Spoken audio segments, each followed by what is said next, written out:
2nd Street in DeKalb, dozens of homeless people struggle with addiction and mental illness. Many are locals like Brittany, who attended high school in Redmond. I went to RPA, RHS. Brittany lost her father at just 12 years old and turned to drugs to cope with the unthinkable. No, my sister gave them to me. It was weed after my dad died. I was 12.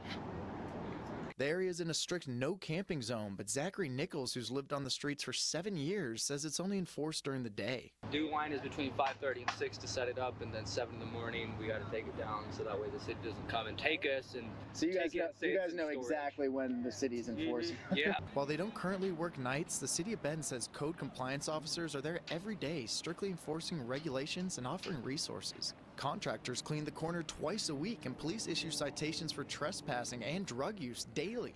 They even have a special detail dedicated solely to 2nd Street. Still, 2 nearby workers we spoke to anonymously say the issue remains. It has to be relabeled a drug problem, not a homeless problem. We'll be having our morning coffee and they're, smoking off their foil, or heating up a shot, and it's like it's right out in the open.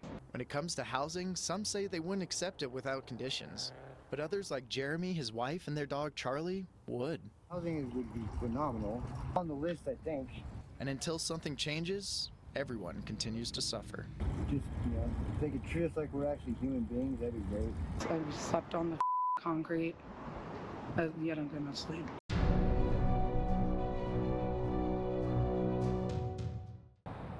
It's moving day for Dave and Dawn. For 7 years, the couple has been sleeping on Central Oregon streets. Dawn's lost an eye and Dave struggles with addiction.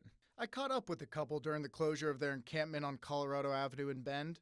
What do you think they're trying to do here? They're trying to just make sure that there's no place for us to go. They know there needs to be rules, but they don't agree with hostile architecture and constant camp sweeps. So every time that you sweep, you basically put everything in here? Is that it? Yeah. 2 cars, sometimes it's a couple loads. I've already done 1 load today. Eric Garrity with the Bend Equity Project volunteers his time to connect Central Oregonians to services. Sweeps are expensive. They result in more hospitalizations.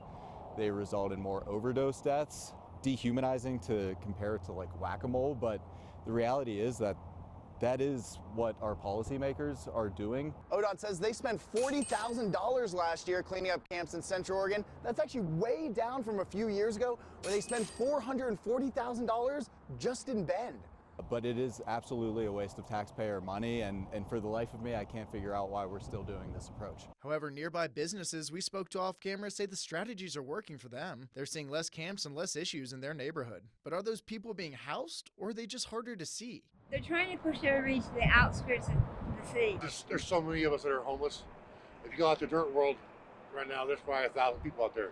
Dirt World is set to fully close by the end of the year. One partial solution advocates and those on the street mentions manage camps. One of those is coming to Redmond that would temporarily house 36 people. A good start to a giant problem.